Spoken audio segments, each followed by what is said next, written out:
Eyewitness News. Be there as it happens. Citi News.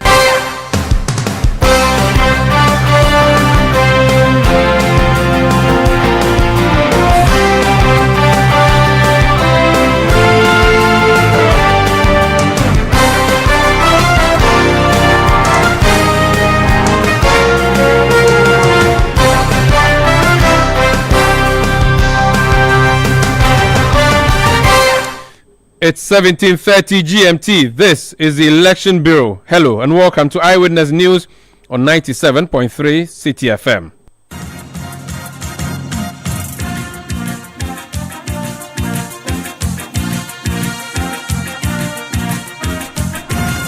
My name is Umaru Sanda Amadu, and tonight I'm here with Hawa Idrisu Mustafa. And coming up over the next 90 minutes. It's never true. If it is true, he can go to court. Ask him where he saw me engaging in all those activities.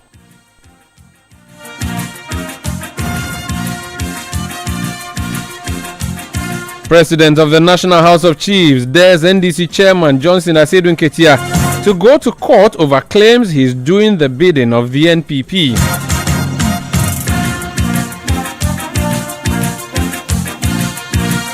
We'll be hearing exactly what Johnson Asedun Ketia, the General Mosquito, said, which has made that chief unhappy.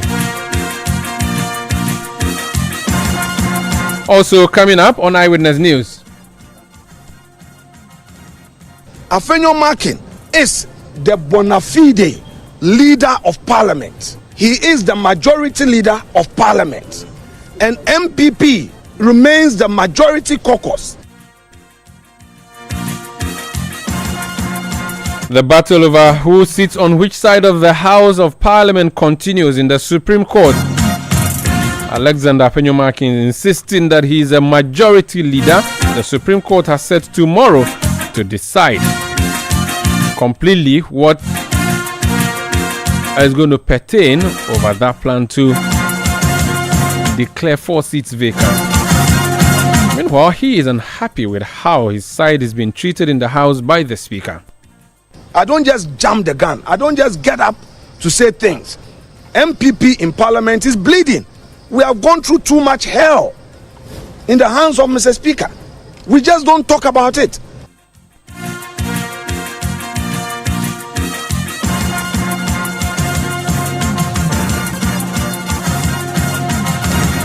More on that on Eyewitness News, and later, journalist and lawyer Ken Crunchy petitions President Akufo-Addo to remove Kisie Jabin as special prosecutor.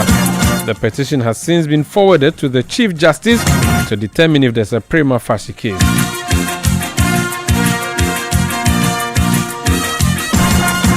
Stay with 97.3 Citi for more of this and many other stories on Eyewitness News. And in business,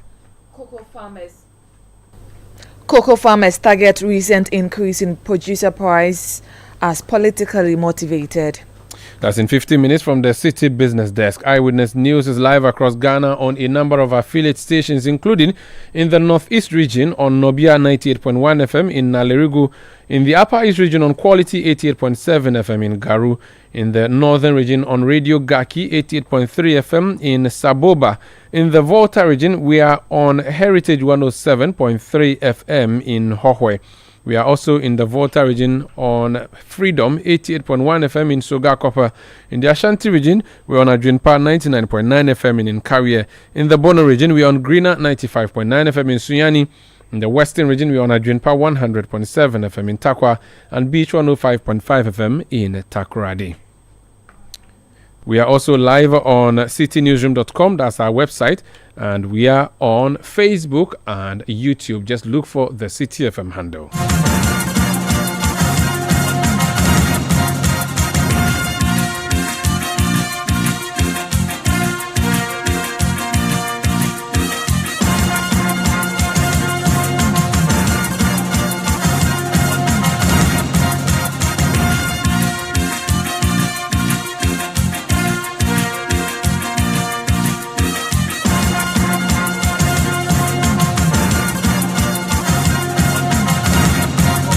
This is Eyewitness News on 97.3 Citi FM.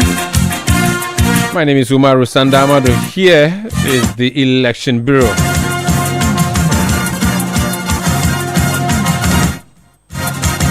So we're going to start off with chieftaincy and politics.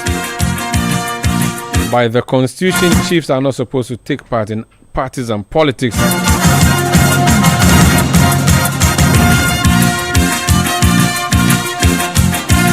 The national chairman of the National Democratic Congress is Johnson Asiedu Nketia.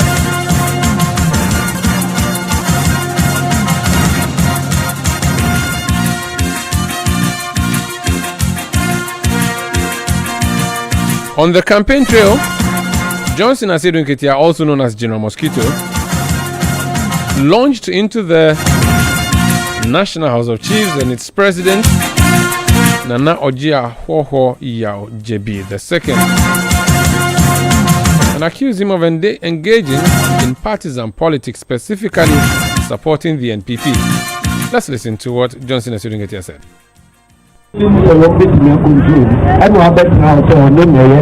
President of National House of Chiefs. Nana Makoni Kumo, also Nika MPP t-shirt for your campaign. That's a Ghana him for the Bawumia or Damano. Other than the work of Obama, someone with me at the BIA campaign, my MPP. About time, that's the MPP. No man no say yeah, we go to the plane no. I can say, you are calling me. But I know nobody will project the thing. What is the statement about Bokra House to say? National House of Chiefs President Nano. I know my son and chief say, I can be here. You need to be better.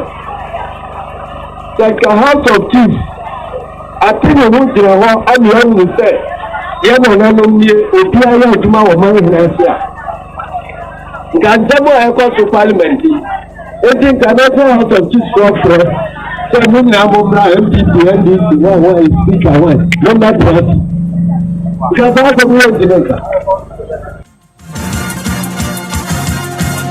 So that's Johnson Asiedu Nketia, national chairman of the National Democratic Congress, NDC.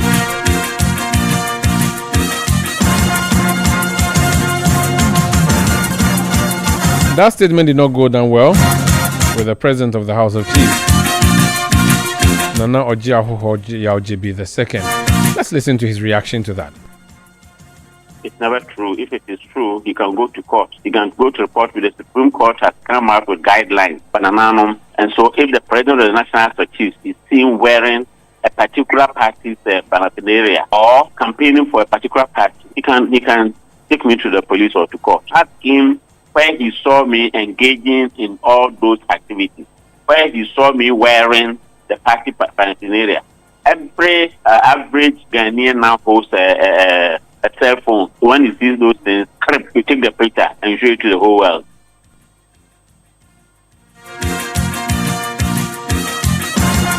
So now Nana Ojiahoho Yao JB II, president of the National House of Chiefs. Let's go to the National Democratic Congress. Yao Broja Jemfi is a deputy director in charge of special duties for the National Democratic Congress. He's in the Ashanti region with his party chair, Johnson Asiedu Nketia. Mr. Broja Jemfi, you're welcome to Eyewitness News. Thanks for having me. Good evening. Good evening. Your chairman on his campaign tour talks about the House of Chiefs and specifically the president. The president is not particularly happy, but he's asking your boss to go to court if he has any evidence to show that he's engaging in partisan politics. How much evidence does the NDC have? Good evening and good evening to your listeners. Yes, it is true. The national chairman of the NDC has been campaigning in the Ashanti region in the last 2 weeks. And yesterday, we visited the Ashanti Akim Central constituency, specifically in Odumase, where he made this particular statement.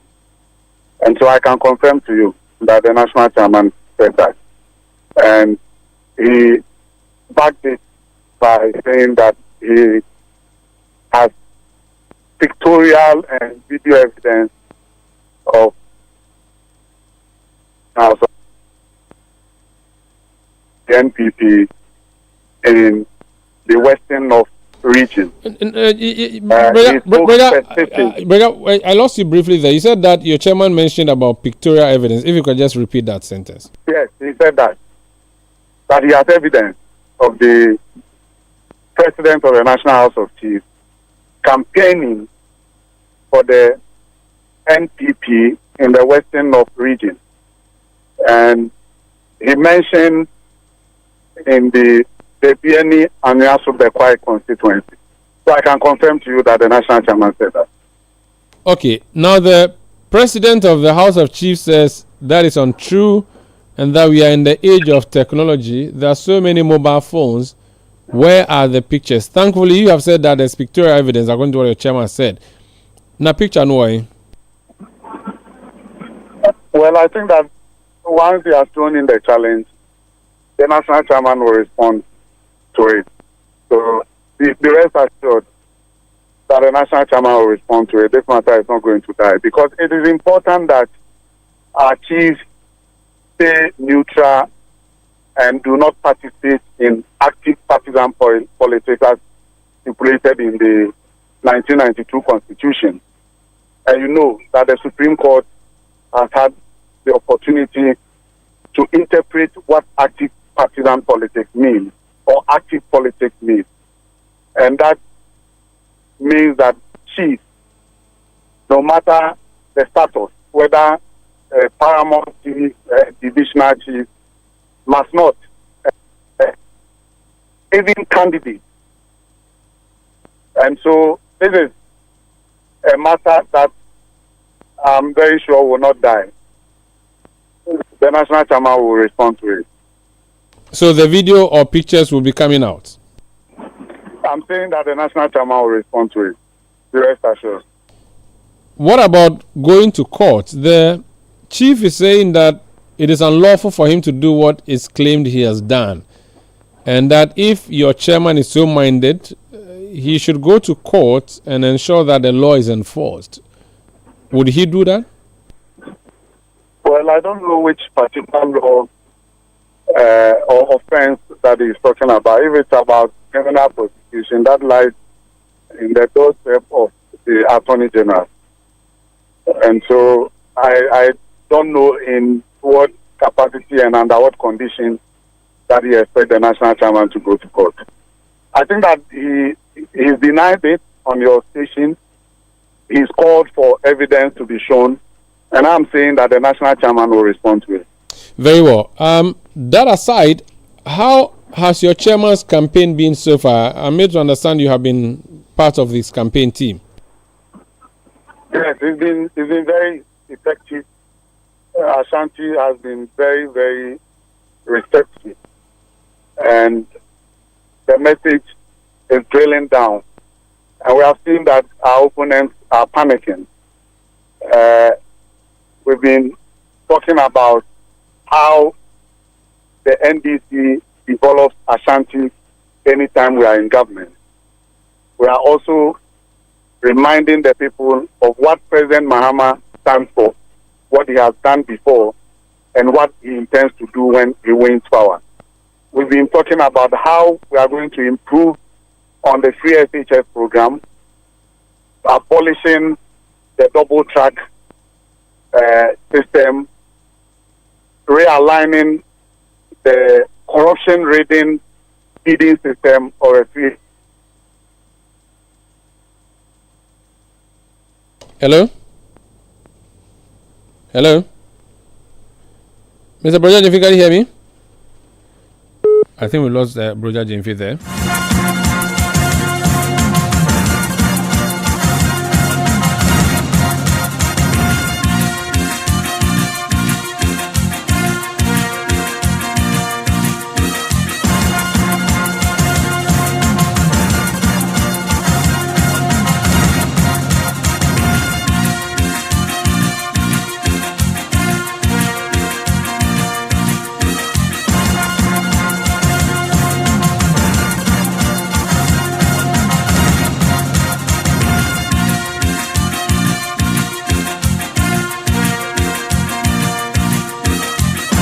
This is Eyewitness News on 97.3 Citi FM.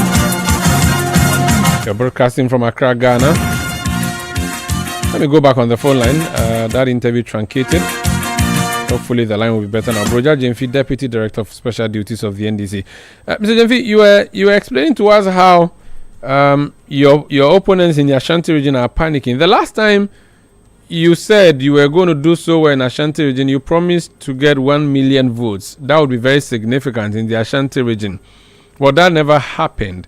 This time around, you seem to be very heavy in Ashanti region. Of course, for obvious reasons, it's a big deal if you're able to win so much from the backyard of the NPP.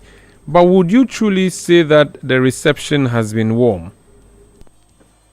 Well, as I was saying, we the reason that are going to improve on the PSHS program. And I was mentioning some of the things that we are going to do. I mentioned that have been panicking. And I'm going to give you the reason for that panic.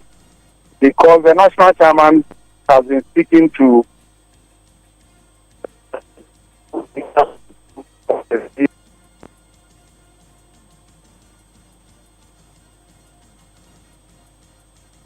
Hello, Mr. Jemfi, can you hear me? Apologies, it's a very difficult line there.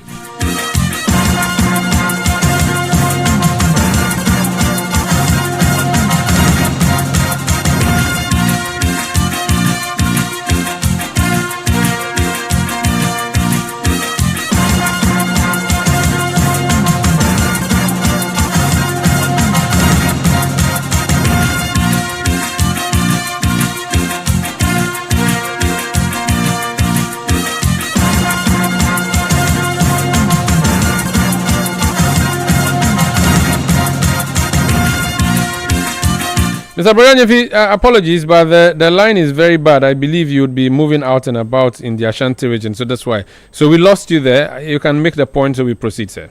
The point I'm making is that they have concocted a fake tape that they are spreading in the region, that the national chairman had categorically stated that the NDC will cancel the PSHS, which is not true. The statement that was made by the national chairman is available to the media. We have been going on this campaign with the media. They have decided to cut and make a fake tape out of what the national chairman said. And as I've stated earlier, there are three things that we are going to do with the free SHS. One is to abolish the double track system. Two is to realign the feeding system, the corruption rating feeding system. And three, to establish a sustainable funding source for the program. We have also been preaching to the region the institution of a national apprenticeship program, where persons who are unable to benefit from free education can also benefit from free apprenticeship training. And this message is catching fire within the region. As I'm speaking to you, we are just entering into an engagement with the people of the Juso in the Ashanti region. And your reporters are with us. You can call them and find out how the region has accepted the NDC. I heard you speak about 2020 elections. We are promising the people of Ghana that there's going to be a change in Ashanti. We are going to increase in our numbers. We are going to increase in the number of seats that we have. We are not putting any numbers to it, but I can assure you that by December 7th, the evening of December 7th, you would know that the NDC has really performed in the region.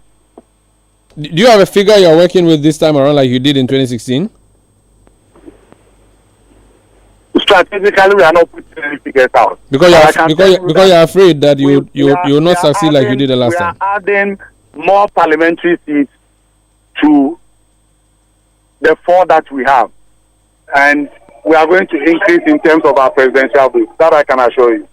Very well. Talking about tapes, there's a tape again of your national chairman speaking in the Ashanti region I want to play it for you because he says some really interesting stuff and ask you to explain. So if you kindly indulge me, I want to play that voice from Johnson Asudin Ketia. When I got to say Aponji Kwaida. Aponji Kwai. Aponji Kanya. Aponji Nsu.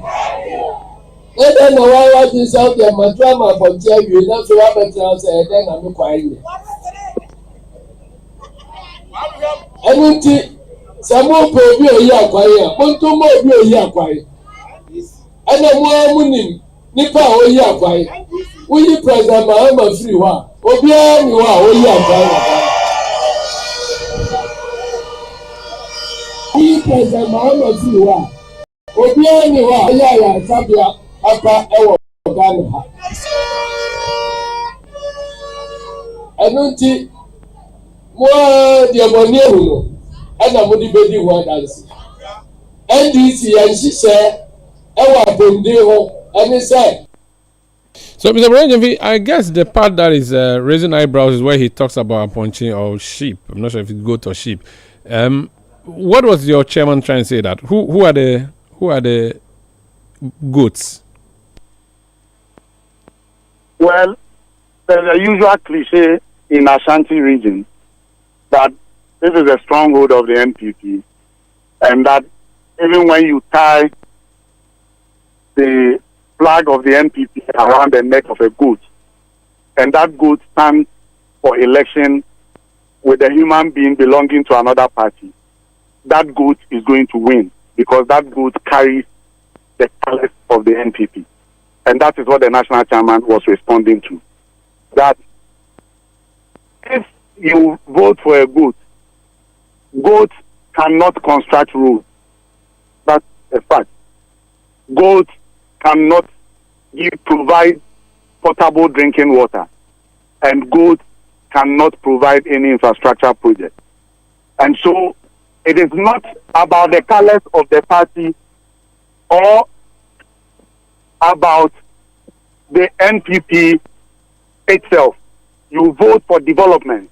And if you have to vote for development, then you must vote for persons who will bring development to you.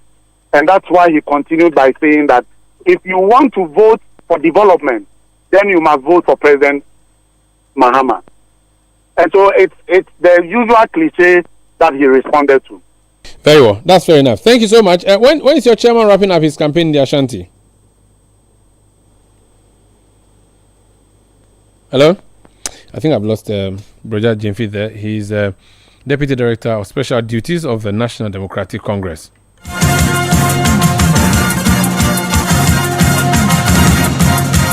This Eyewitness News on 97.3 Citi FM is a campaign trail, and this is the Election Bureau.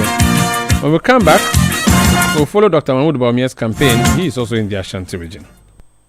Eyewitness News. Be there as it happens.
voice be heard on Eyewitness News on Facebook at facebook.com/Citi97.3, Twitter at twitter.com/Citi973, and Instagram at instagram.com/Citi973 with the hashtag Eyewitness News.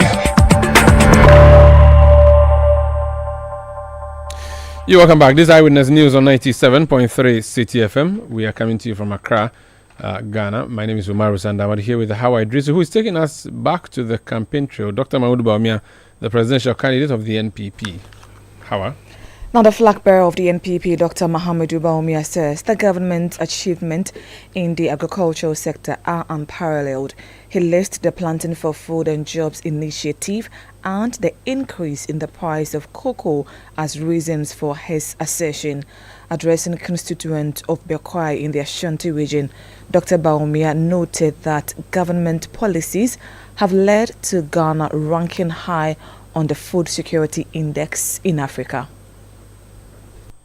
Yeah, the Planting for Food and Jobs. Abba, Iduane Abba Ghana. We implemented the Planting for Food and Jobs policy, which has resulted in abundant food and provided significant support to farmers. Ghana now ranks third in Africa for positive food security. Our cocoa industry is also thriving, with cocoa prices raised from 475 cedis to 3,100 Ghana cedis. 2 days ago, ya pejabom, ya tumubiom, 3,100 cedis per bag of cocoa. That was the flag bearer of the NPP, Dr. Mahamudu Bawumia. Now NPP chairman in the Ashanti region, Bernard Entry Buesiako, also known as Chairman Wontumi, is however urging voters to ignore independent parliamentary candidates and vote massively for the NPP candidates. Independent. Do not vote for individuals who campaign as independent candidates while using our party colors. Let's stay vigilant and reject such people. We must only support those running on the NPP ticket.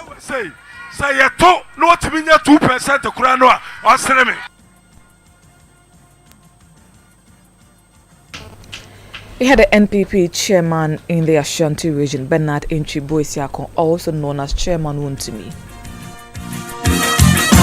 Let's go on the phone lines and speak to our correspondent who is embedded in the Dr. Bawumia campaign, Hansen Ajiman. Hansen, you're welcome to Eyewitness News. We've heard that the NDC presidential candidate is proposing something known as telemedicine. Can you share more? Shall I come again? You've heard that the NPP presidential candidate, Dr. Mahmoud Bawumia, is launching something called telemedicine. Can you tell us more on what he's been saying and which other officials are there with him on the campaign? This is a way by the NPP flag bearer to make sure that people can have access to health care without the hassle of going to the hospital. And as you may be aware, the NPP flag bearer, which is the vice president, has indicated on a number of occasions that some digital innovations have been brought into the healthcare delivery system, i.e. syncing all documents across various hospitals in the country, which it means is that if you go to hospital at Kolebu and then you take a business trip, say, to Tamale, and then you visit the Tamale Regional Hospital, just by you click on the computer, the doctor at Tamale should be able to access your past records on that computer. It's also talked about the e-pharmacy, where basically an amalgamation of all pharmacies or most pharmacies which are subscribed to the idea, where when you are given some prescription, you can basically go onto that app and then check which pharmacies are close by within a certain radius, and even check if those specific pharmacies have the specific medication that you're looking for and the cost range per specific pharmacy, and you can choose. You don't have to be driving around town in search of that pharmacy. And so the telehealth system is a build up on these, where you can stay in your room and then either place a phone call to the doctor or even have a video chat with the medical practitioner, describe your symptoms to this medical practitioner just as you have done if you have gone for consultancy at the hospital or at the clinic. Now, based on those symptoms that you described, the medical practitioner then can diagnose you, and if there's a need for you to be given medicine, you can be directed through the pharmacy system or even through the hospital's own pharmacy system for the medicine to be cured. And by virtue of the delivery systems we have in the country now, the medicine can be brought to your home. And even if possible, the zipline delivery system can deliver the medicine at your doorstep. So essentially saying that telling going beyond just listening to medical practitioners, but to the extent of finding solutions to your medical problems while you sit in the comfort of your home, or even if you're at home and your situation is such that nobody can drive you to the hospital, you cannot get help getting to the hospital. So that's the policy, or should I say, the initiative that has been launched today at the Ejoso Government Hospital, which has been led by the National Health Insurance Authority. Interesting. So when next for the campaign? So Dr. Bawumia is still in the Ejoso constituency. He's just held the launch together with the stakeholder engagement, and now he's moving to the Community Connect Forum, which is basically the mini rally he holds in every constituency he visits, speaking to the party folks themselves and getting to incite the base or motivate the base towards voting for the NPP in the 2024 general election. So after that, in the last constituency, of all the days that we've been in the Ashanti region, see that he's doing 4 constituencies. And so ordinarily, this program would have ended for us, but because of the intention to do 4 constituencies, we are left with the Asoka constituency to visit. But in the morning, he visited the Kwai constituency, which is the constituency of the first Deputy Speaker of Parliament, Joseph Osei. He later visited Bosompe constituency, which is the constituency of the Education Minister, and he's in the Jusana and will end the day with visit to the constituency. Very well, thank you so much, Hansen. That's Hansen Ajiman, my colleague here in the City Newsroom, following Dr. Mahmoud Bawumia on the campaign trail.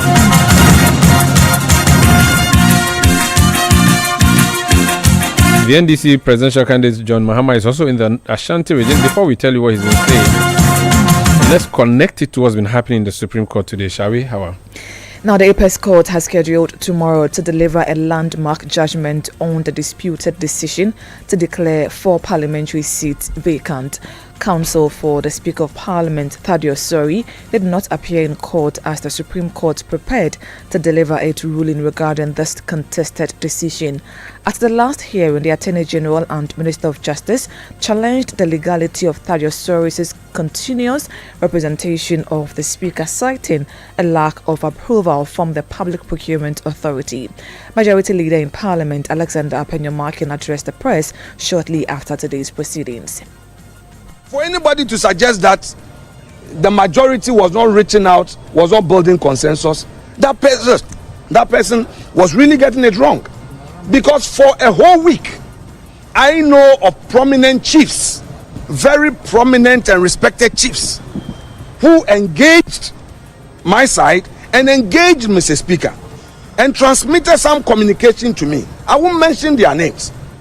They transmitted some communications to me that Mr. Speaker was in fact even going to convene Parliament without our recall application, and that I should reach out to him.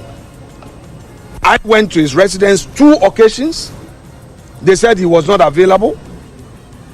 Later, I communicated to that prominent chief. The prominent chief reached out to him. He picked his call, but he didn't pick my call. And then told me that, oh, Mr. Speaker says he's busy with some visiting speakers of African Parliament. So we should make it Monday morning, 10 o'clock. Monday, I spent my whole day in Parliament. Mr. Speaker was not available. Tuesday, same. Later in the afternoon, I was told that Mr. Speaker was challenging the okayedness of the court. So he has instructed his lawyers to file a motion to set it aside. So we should go to court. When we return from court, we'll see what to be done. Put that aside. The Council of State reached out to me again that they have spoken to Mr. Speaker, and Mr. Speaker concedes that he has not made a ruling and that the NDC will move to their own seat. He gave them the assurance.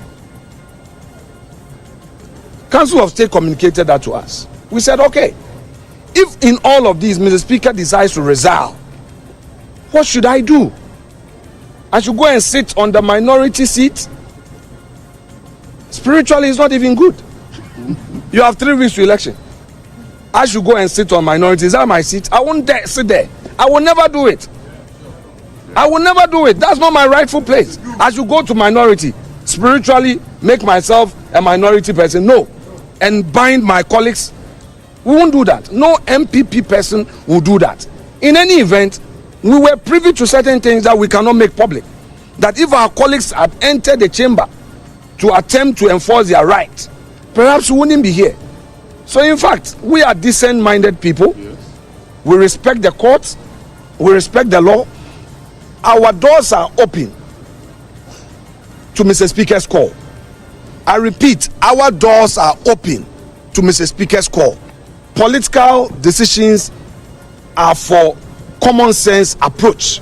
We believe in a common sense approach in solving this. And the common sense approach is for Mr. Speaker to direct the NDC side to go back to their seats.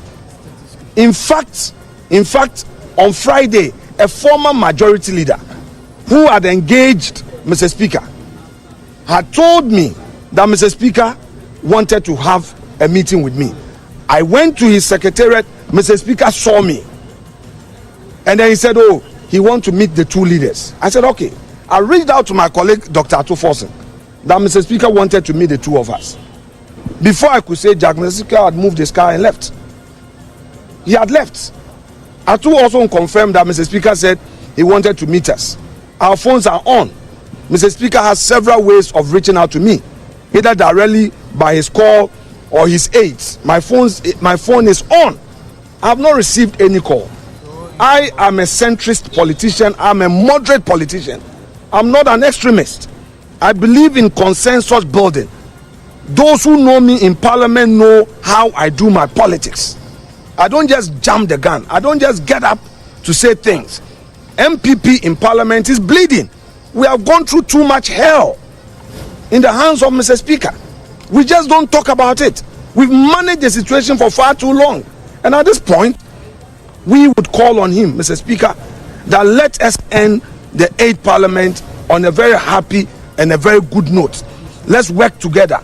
And I want to also address a matter of importance to you, the media. I urge all of you, the media men, stop describing the MPP majority as the MPP caucus. Stop describing me as the leader of the MPP caucus. As part of your journalism, your job is to follow the law, to disseminate right information. This matter came up in the court, and I beg of you, it doesn't matter your political affiliation or how you feel as a media house. Do justice to the issues. The speaker made a pronouncement. He has turned around to say he didn't rule. He only expressed an opinion. You have a court of competent jurisdiction. Which court Mr. Speaker himself subjected himself to it to challenge the first ruling. The court ruled upon after argument by his counsel. And finally the court said, no way. Your ruling, your determination of the matter must stay. What else? Any media house who needs clarification must see clarification from the court. Stop describing the majority caucus as NPP caucus. Stop doing your headlines where you will say that Afenyo Makin, the leader of MPP caucus. Afenyo Makin is the bona fide leader of parliament. He is the majority leader of parliament. And MPP remains the majority caucus because our 137 plus the one independent, that was the proclamation by law in the house, and we've remained the majority caucus as such. I will urge you, the media houses, all of you should ensure that you contribute to this sanity, because we need you. We need you. We need you. That's all I want to say. Thank you very much. Majority Leader in Parliament Alexander Apenyo Makina, the presidential candidate of the NDC, John Dramani Mahama, has called for a political solution instead of a legal solution to the controversies in the vacant seat matter. He urged President Akufo-Addo to intervene and take the matter out of court while finding a lasting solution to the impasse. John Mahama made this comment while addressing clergymen and other religious leaders at Kumasi in the Ashanti region. Abraham Samuel so was starting a friend constitutional review. The constitution now, Emra in your democracy also.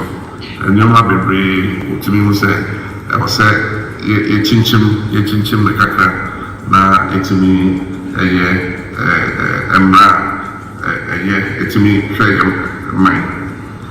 Now we are to say Parliament, the Supreme Court. And Tawantawa Abba as two institutions of state, HSA, Parliament and the Supreme Court, judiciary in the Parliament. Obia Ewon Ejuma Waye. And so I'm saying there's been a contest and friction between the two. Now maybe say, we can solve it politically. The solution is not legal. If you say Supreme Court did me my decision, now Parliament also I can say you need to say yes, so you're a separate arm of government. In the way and can be here say you need a political solution. Na need na opinion for and my opinion some media my dream is me my opinion. Then my case in the Supreme Court. No, my friend minority, my friend majority, and our leaders of party. And I think one majority, and minority, be also a majority.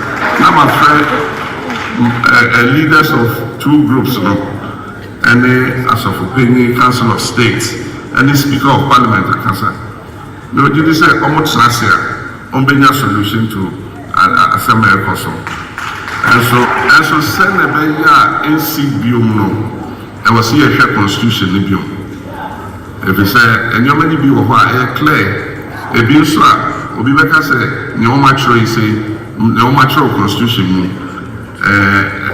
the meaning they say, and I say the meaning they say. It is like Obase, Yadwin Kope, I was arguing, and I was here for Supreme Court for interpretation. And so you who say, it is not yet chinching, not yet tightening here, and who you say, and maybe a back Supreme Court, I can say. Moshe side marine and catch it near a percentage. Into a number of brave of what say, it was a trick, a custom. That was the flag bearer of the NDC, John Dramani Mahama. Now, basically, Sanda, what he's been saying is that, as we all know, there's an impasse between the Parliament and the judiciary, and he thinks that it's something that can be solved politically. He also said the solution is not using the courts, because the Supreme Court can make a decision and Parliament would say we are not under you, or they are not under the judiciary and they're a separate arm of the government. He also believes this issue would demand a political solution, but that is all dependent on the president. Now, according to him, if he were a president, he would have taken the case out of court and called both sides and leaders of the House together with the Council of State and the Speaker to resolve the matter, because he believes that is what it is to be done to solve the impasse.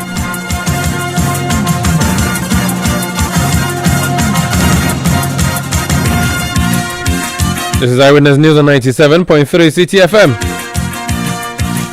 Let's remain in the courts.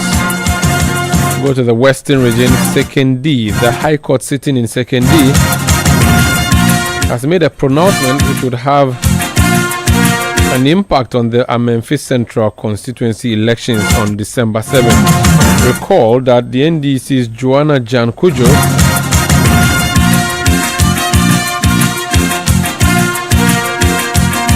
had an injunction on her candidacy, and in fact, as we speak, I believe the Electoral Commission may have printed ballot papers already without her photo and name. So what happened exactly? Yao, not Yao.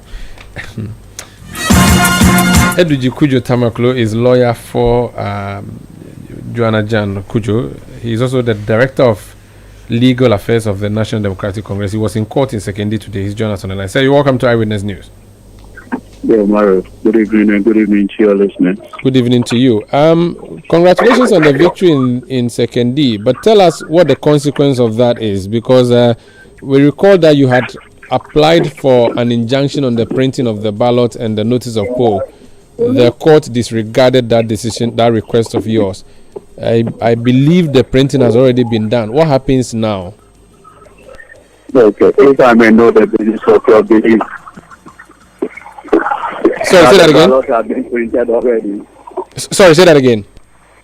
So I wanted to find out the basis of your belief that the ballot papers have already been printed. No, because the application you went to pray the court to be granted was not granted, so the presumption would be that the Electoral Commission would have proceeded with whatever it ought to proceed with, because that injunction application you went with had been rejected. So That's the assumption.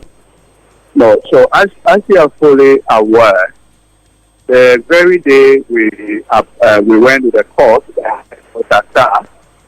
for that restraining order, and same was refused. Immediately I left the court, I put in the application that was granted today. Now the relief B of that application was to restrain the EC from printing the ballot and the notice of poll. That application was served on the Electoral Commission witness that same day. So having become aware of that application, because in our release A, we're seeking to vacate the interlocutory injunction order. 2, that's the release B, is to restrain the issue from going ahead with the printing of the notice of poll. That was served on the Electoral Commission the very day the attack was refused. And so, with that in place, clearly, Commission, and my understanding is that it's a law-abiding institution, will not have reasonably proceeded to print notice of poll. Oh, okay. So it means that there would already not be ballot papers that have been printed. Now, how did you convince the court to change its mind today? First of all, I need to thank the presiding for at least heeding to the submissions that were made today. Effectively, all that we told the court, that as far as we are concerned, the party on the 8th of September 2024 had the previous election that was conducted on the 13th of May annulled, and a new one run on the 8th.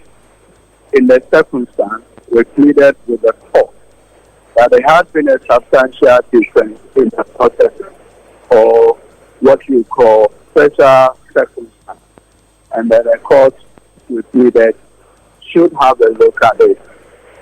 We also gave the indication to the court that greater hardship will attend upon the party if the injunction application is held. I remember urging on the court and using the scenario of King Solomon. So I told the judge that he put in the position of King Solomon, who had the 2 women appear before him. The one had the challenge of carrying the baby for 9 months said, don't kill the child. The one who has nothing to lose insisted that the child be killed. Now, between the plaintiffs, who never contested any primaries, and the NDC and Joanna Kudoja, the NDC and Joanna stand to lose more. I want to believe that the judge, being a justice, evaluated the balances and came to the conclusion everything that has happened to will still be fair and just for the interlocutory order to be vacated. And we are exceedingly grateful to his lordship. Very well. I have seen many NPP people make the statement that the courts work after all, and that the law works in favor of the NDC after all, and that your side has always taken issue with the legal system, the judicial system of the country. What do you make of this victory for you in Sekondi versus all what your members, party members, have been saying publicly about the courts? If you can repeat the question again. I'm saying that a lot of NPP people were saying that the victory you have chalked in Sekondi shows that the judicial system is working, contrary to what a number of NDC members have said in the past, that the judiciary is skewed. I wanted to know how you would respond to such persons. Umaru, I today want to thank the presiding High Court judge in Sekondi that we made a prayer before him. He heard the prayer, and his superior wisdom, he felt that there was merit in the application and said he granted today. I will leave it here, Umaru. But you will not respond to the attacks and accusations against the judiciary, which, based on what happened today, would be unfounded? Attack for who? You know, I'm an officer of the court. I have a responsibility to ensure that the ends of justice and the integrity of the court is always maintained. But I'm equally worried, maybe, when Mo Ibrahim's index points to a certain conversation. It's our collective responsibility. You, my good self, I'm praying earnestly that in the next 2 years, when you become a lawyer, that we'll together continue to work to ensure that public confidence in the judiciary would always go higher. That is all that I can say. Very well. Thank you so much for speaking to us. That's Enjoy the rest of the evening. You too. That's Eduji Kujo Tamaklo. He's Director of Legal of the National Democratic Congress, and he went there to represent Joanna Jan Kujo.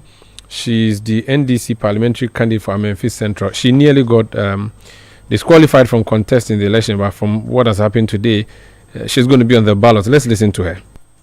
Thank God for everything that has happened today, especially also my new lawyers who came in to rescue me, because we've been going back and forth and everything, but this new lawyer stepped in to make sure that everything has gone well. And then we all know that sometimes people that your fathers or mothers were assigned to you, and some of these people are the same people behind everything. So the things that we've been through, I cannot go into details, but what I can say that I thank God and all the NDC members in Memphis Central, branch executives, constituency executives, all the Western Region NDC people, in fact, regional executives, and I want to say many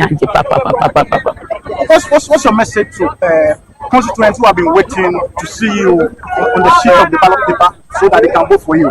What I will tell them that as they know, say, the only money I did was we went for contest and I won, and God indeed has proven people wrong, and now we are in it, and the way they fight for me, I'm coming home and we are going to do our campaign lunch, and after the campaign lunch then So I know that the people are waiting for me and they are happy. So I want to tell them that they should just go and find something to eat and drink and be happy and thank God. And we have to go to church and do this thanksgiving to God, because God has done it, God has made it, and we have made it, and God has been with us from day one.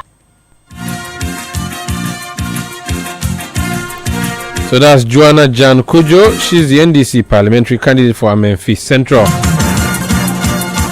It's Eyewitness News on 97.3 Citi FM. We return with more.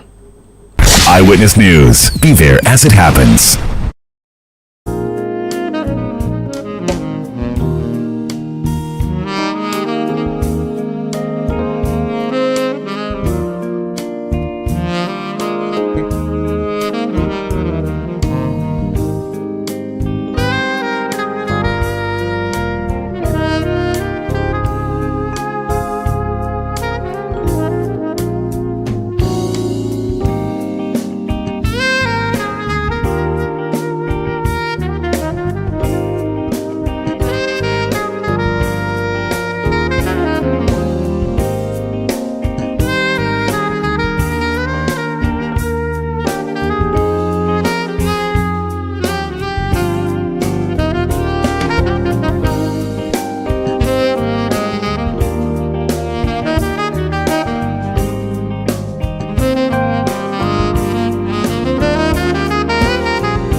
policies that affect your business. Citi Business News. Be informed.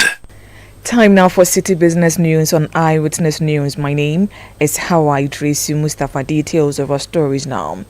The Ghana National Cocoa Farmers Association has described the recent increase in cocoa prices as a political move aimed at influencing cocoa farmers ahead of the 2024 general elections. Government on November 8 raised the price from 3,000 Ghana cedis to 3,100 cedis per 64 kg bag, a 3.33% increase from the price set in September for the 2024-2025 crop season. In an interview with Citi Business News, President of the Ghana National Cocoa Farmers Association, Stevenson Anane Boatin, criticized the government for making this decision without consulting the farmers, given the prevailing international market price of the commodity. Now, away from that, AngloGold Ashanti and Goldfields are facing delays in their planned joint venture, which aims to merge AngloGold's Ejapri Mine and Goldfield Takwa Mine in Ghana. In a press release, the companies notes that despite extensive discussions, the Ghanaian government has yet to grant the necessary approvals, including Parliament's endorsement. The company intended to secure these approvals before Ghana Parliamentary recess in October 2024 ahead of national elections in December, but were unsuccessful following the current tension in the legislature. The proposed measure promises to extend mine life, boost production and cut costs, creating significant value for stakeholders. However, without clear timelines from the government, both companies will continue managing their assets independently while keeping shareholders updated on any progress. The Minerals Income Investment Fund has issued a deadline for all active and licensed mining companies in Ghana, demanding that they clear any outstanding mineral royalties by December 1, 2024. This move is part of the fund's initiative to enforce compliance with the Minerals Income Investment Act 2018, that is Act 978, which mandates that companies pay royalties to support Ghana's mineral revenue development effort. There is more in the following report by Citi Business News' Daniel Sakiti. Mining royalties represent a significant source of revenue for the country, funding essential infrastructure, social projects, and other government initiatives. In a public notice, the Minerals Income Investment Fund emphasized that all gold mining companies, salt mining businesses, limestone operators, and sand winners must pay their due royalties either by depositing funds directly into MIF's account at the Bank of Ghana or via the government's digital payments portal ghana.gov.gh. Companies that fail to comply by the deadline could face severe penalties, with the Minerals Income Investment Fund warning of possible sanctions as a consequence of non-compliance. Beyond the payment of royalties, the notice also clarified that mining operators are required to submit production and sales returns to both the Ghana Revenue Authority and MIF's Finance Department. The Minerals Income Investment Fund's decision to enforce this deadline is part of a broader national campaign aimed at ensuring mining companies adhere to legal obligations and contribute their fair share to Ghana's economy. Daniel Sakiti with that report. A majority of the 62 French companies operating in Ghana reported a total revenue of $1.4 billion in 2022. According to the fund's Ghana Economic Report for 2023 and 2024, this marks an increase from the $712 million in 2018. Daniel Odromense has more in the following Business Desk report.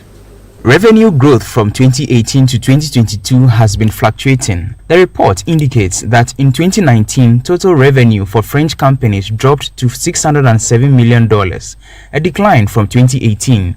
In 2020, revenue decreased, amounting to $606 million. However, 2021 saw a more significant decline, with total revenue reaching $590 million. The daily minimum wage for Ghanaian employees working French companies increased $20.3 in 2018, a figure that was maintained in 2019. In 2020, the daily minimum wage rose to $23.4, but then decreased to $23.3 in 2021 and further dropped to $19.6 in 2022. This comparison comes at a time when the daily minimum wage in Ghana was only $1.5 in 2022. There was a report by Daniel Odrio-Mensah. The French embassy in Ghana has outdoored Creation Africa Ghana, the festival, a vibrant celebration showcasing the work of young artists, creators and entrepreneurs from the country. This event was organized in partnership with Alliance Francaise Accra and Impact Hub Accra, offering a dynamic day filled with art, music, film and storytelling. Speaking at the event, the ambassador of France to Ghana noted the initiative's role in strengthening bilateral relations between Ghana and France. This mindful program showcasing how we are transforming our partnership with Ghana and demonstrating the power of creative industry to transform society and empower the youth of West Africa. 1 year later, I'm very glad to say that we should all be very proud of what we have accomplished together during this past year. Proud of a program which truly was stuffed and built with our Ghanaian partners, especially partners involved in our incubation program, such as Impact Hub and You heard the French ambassador to Ghana, Jules Amand Aniambosu, and then Citi Business News on Eyewitness News. My name is Hawa Idrisu Mustafa. Up next is Point Blank. Let your voice be heard on Eyewitness News on Facebook at facebook.com/Citi97.3, Twitter at twitter.com/Citi973, and Instagram at instagram.com/Citi973 with the hashtag Eyewitness News.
Facebook.com/Citi97.3, Twitter at Twitter.com/Citi973, and Instagram at Instagram.com/Citi973 with the hashtag Eyewitness News. 97.3 Citi FM is a station. This segment is called Point Blank and is part of Eyewitness News here on your election bureau.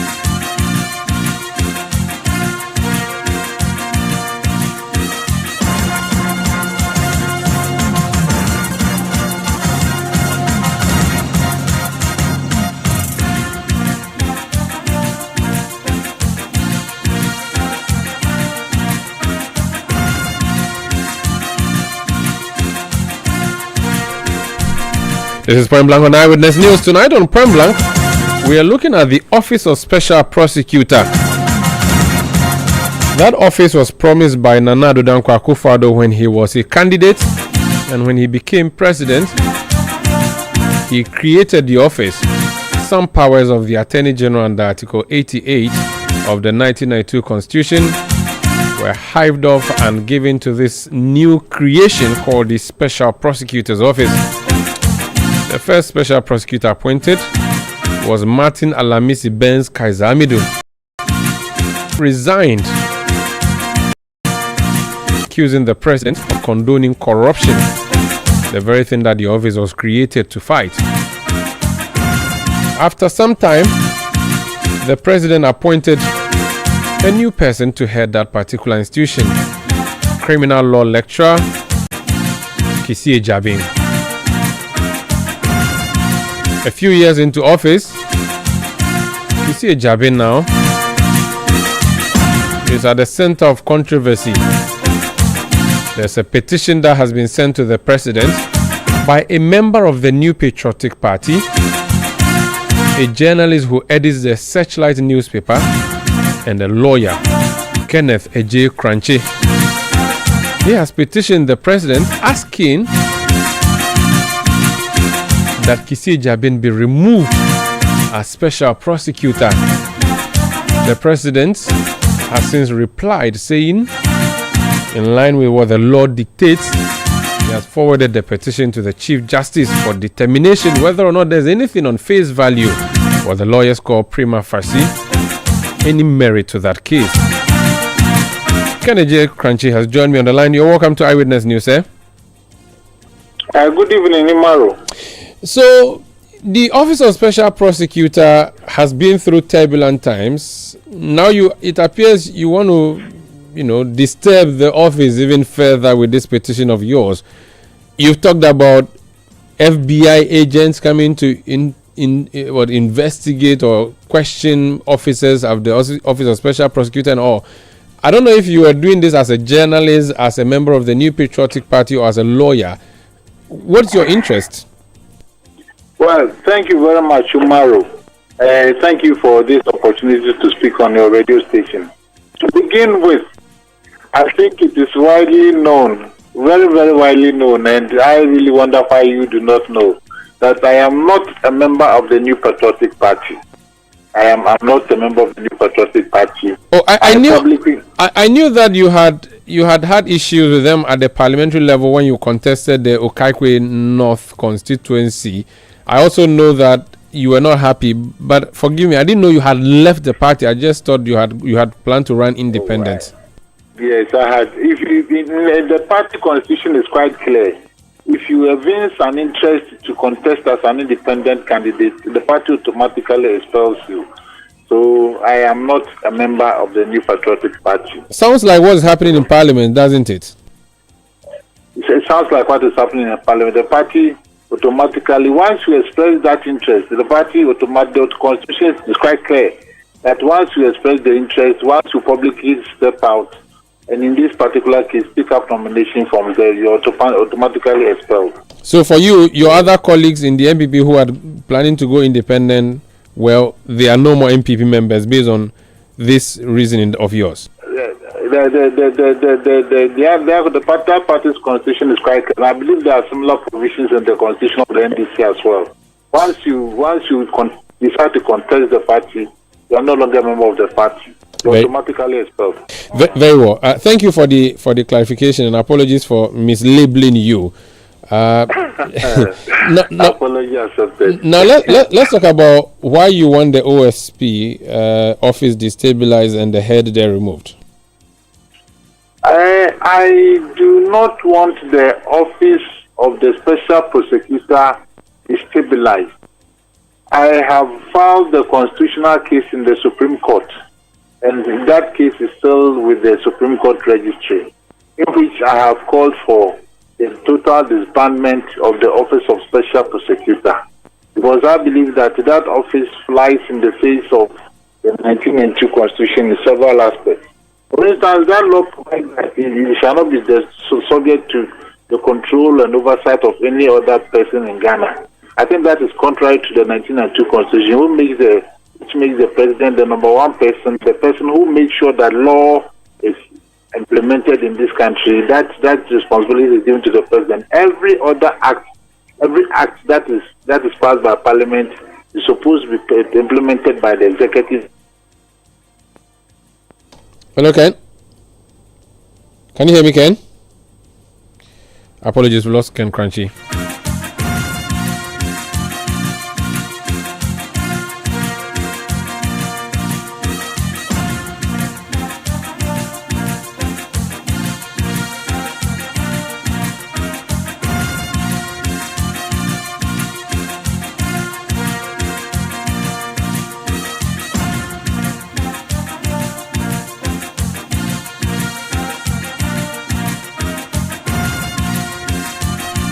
Ken Crunchy is back on the line. Ken, apologies, we lost you there. We don't have a lot of time, so let's focus more on the petition. What is the merit of your case?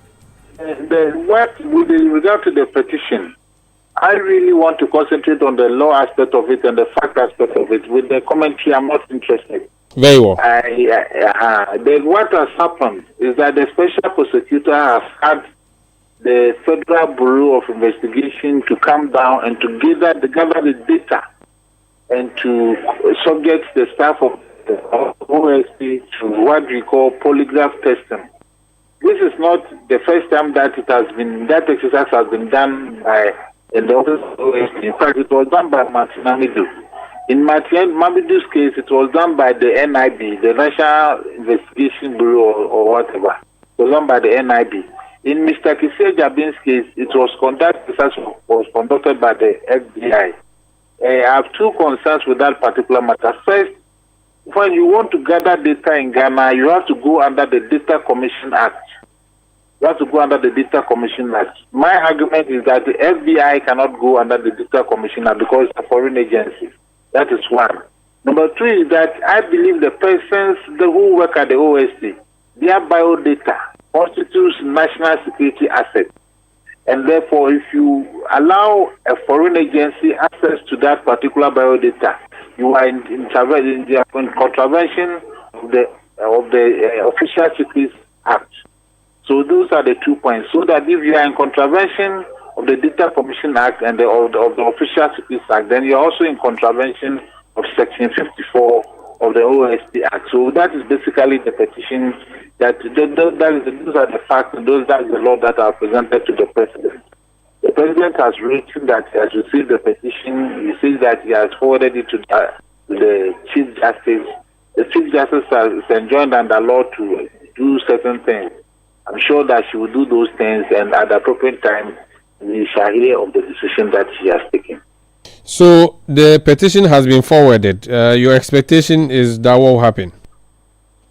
My expectation, I believe that my petition has merit, but of course, it's not incumbent upon me to discuss the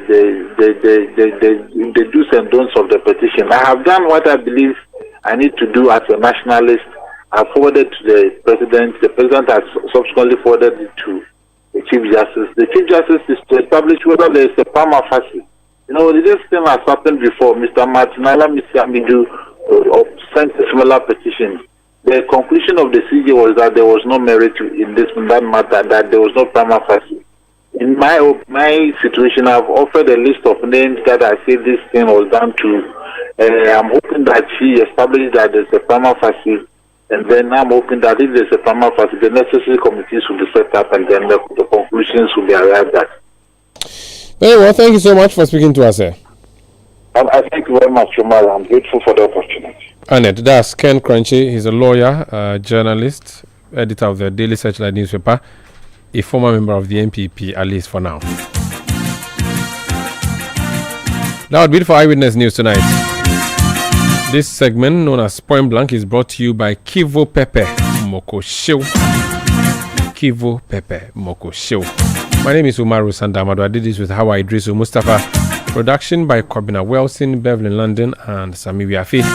The technical support from Daniel Squashi and Thomas Obindako. The new media support from Emmanuel Owusu. We'll return tomorrow at 17:30 GMT. Up next, I leave you in the hands of Samuel Atamensah, who brings you Footprints.